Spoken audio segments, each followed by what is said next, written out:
Diyos at ang pagkikipagkaisa ng Espiritu Santo naway sumayin.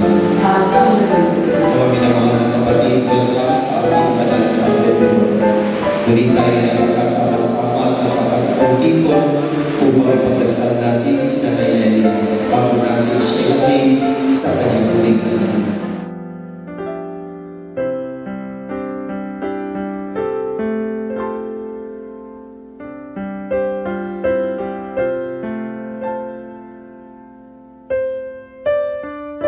Ang sagot ni sana ang sinabi ko na italag na isulat at ito ay magawang isang buong aklat.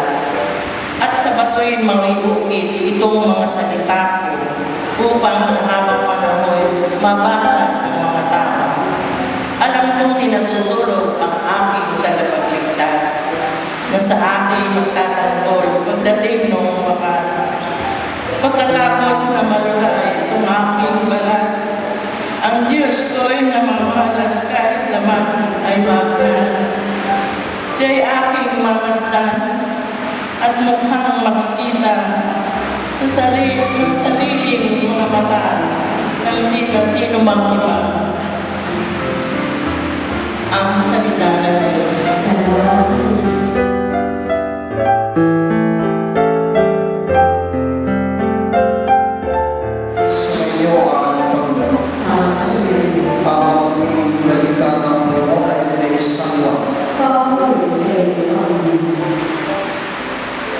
Noong panahon iyon, sinabi ni Jesus sa kanyang mga tagalan, huwag kayong mag-alisa, manalangin kayo sa Diyos at manalangin kayo sa akin. Sa bahay ng aking Ama ay maraming silid, kung hindi kayo, sinabi ko na sana sa inyo. At parang ako upang ipagkanda kayo ng tutirahan. Kapag naroon ako at may pagkanda na kayo ng tutirahan, babalik ako at isasama kayo sa kinauulo. At alalan ninyo ang daan patungo sa pupuntahan. Sinabi sa kanya ni Tomas, Panginoon, hindi ko namin alam kung saan kayo lupa. Paano namin malalaman ang daan? Sumagot si Jesus, ako ang daan, ang katotohanan at ang buhay.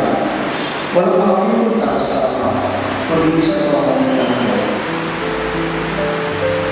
Makakalitan ang pagkikita Pinutumas. Kailangan ang dalawang pamali dahil ang isa ay sa itlog ng isay at ang isa ay nag-aaral sa Roma. Tingin sa kaalaman siguro ng maraming kanyang ginawa. Naalala ko kanyang ginagin sa akin. Sabi niya, sana palang araw makapag-isa kayo sa akin. After the conversion, wala nang chance makabalik. Pareho kami na-birthday during pandemic.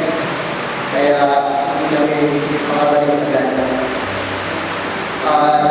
Hindi ko inaasahan na sa ganito paraan isa sa amin ang makakapag-isa kay Nanay. May communication in hindi kami nagkaroon ng pagkakataon.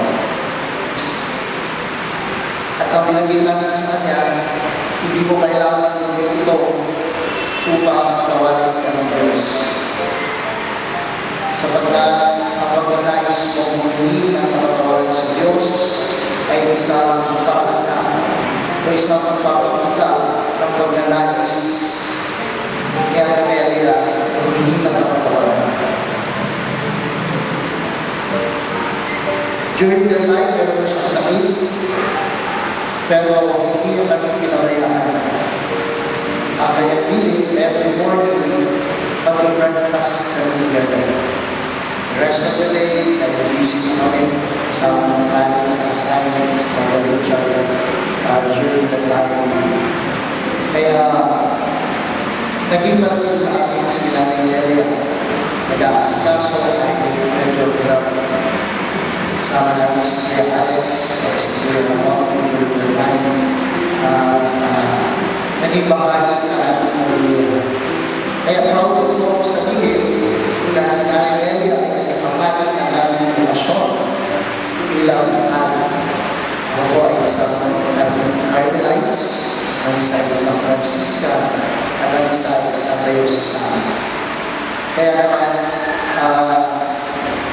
hindi namin maaaring nalimutan ang naging kontribusyon ni Nanay Nelia sa aming relasyon.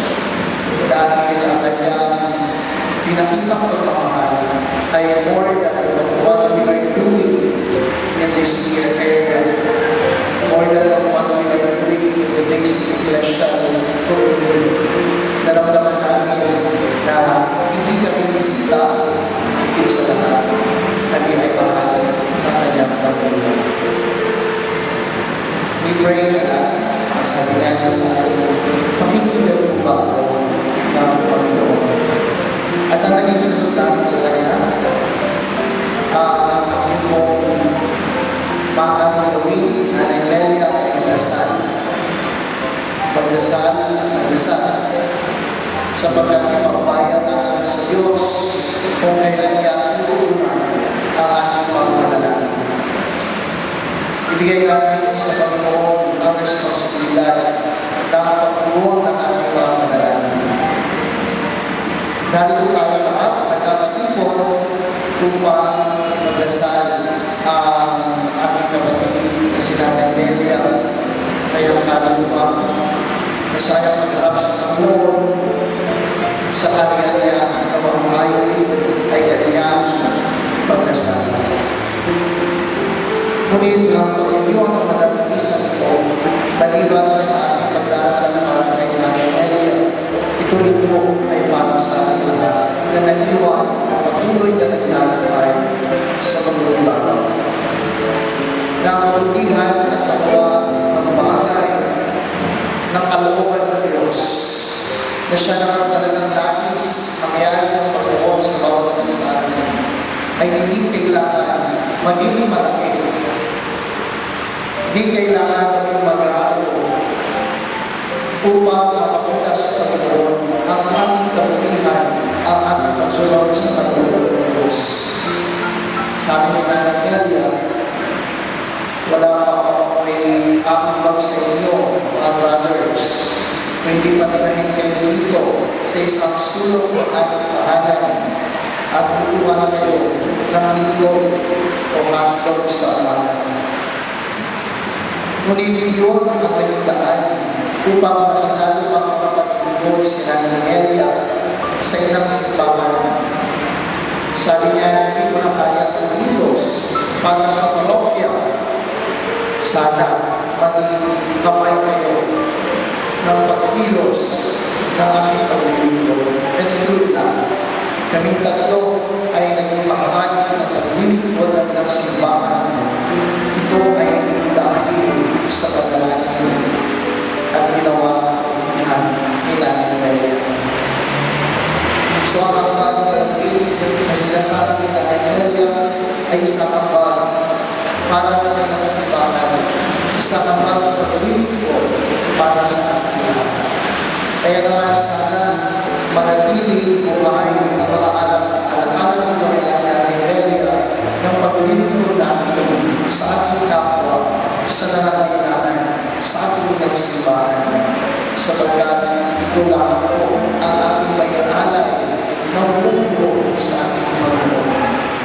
Kaya naman, maginiwala ng problema si Nanay Nelia ng paglilingkod sa ating kapwa, sa kanyang pamilya. Alam namin, sabi ni Nanay Nelia, hindi perfecto ang aking pamilya, hindi daw siya perfecto. Ngunit, because of that imperfection, siya ay naging banal. Siya ay naging bahagi ng kabuuan ng ilang simbahan at pamilya. Patuloy tayo na ng mga kapatid para sa bawat isa sa atin, lalo higit ay pamilya. At nais natin hingin kay Nanay Nelia na tayo ay kanyang ipagdasal sa kanyang pagharap sa ating Panginoong Yesus Cristo.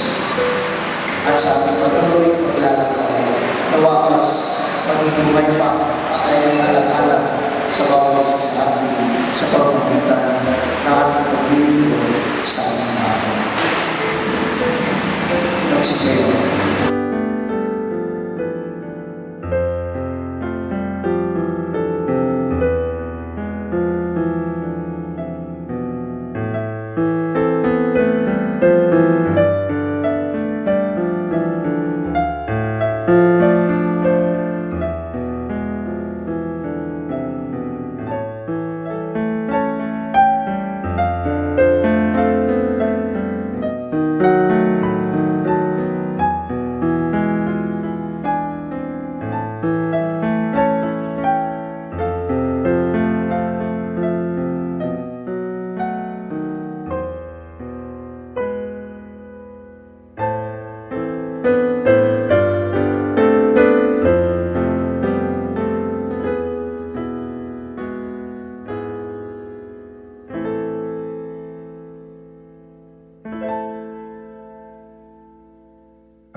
magpasala sa pananakit ko.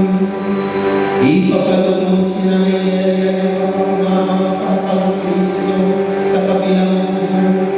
Sa pamamagitan na rin ng anak ng mahal, kasama ng Espiritu Santo, magpasawalang hanggan.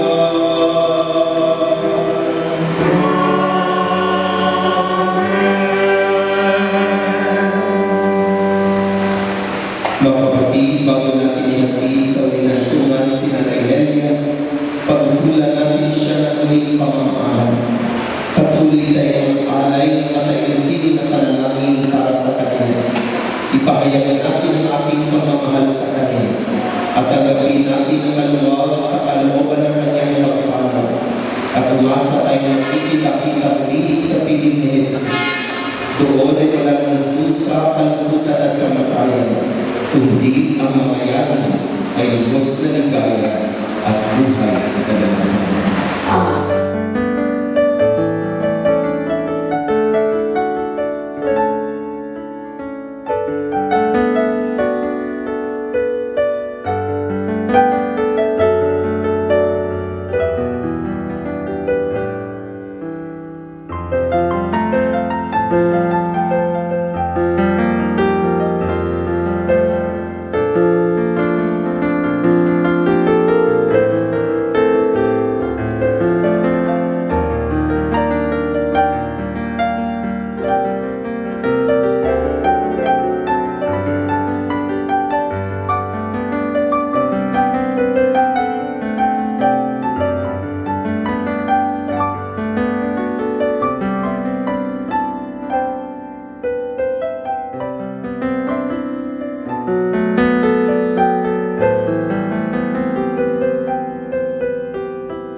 Si Kristo mag-aakay sa kantungan ni Abraham upang tuon ay humilay.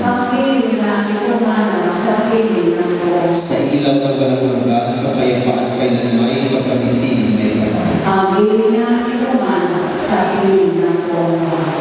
Ama namin mapagmahal, inihabilin namin sa iyo si Nanay Nelia na pumanaw sa buhay niya. Huwag mo siyang papabayaan at pamalagayin mo siyang buhay sa iyong piling. Alam-alam sa iyong awa at pag-ibig, patawarin mo na sana ang kanyang mga pagkukulang at nagawang pagkakasala, dala ng kanyang kahinaan.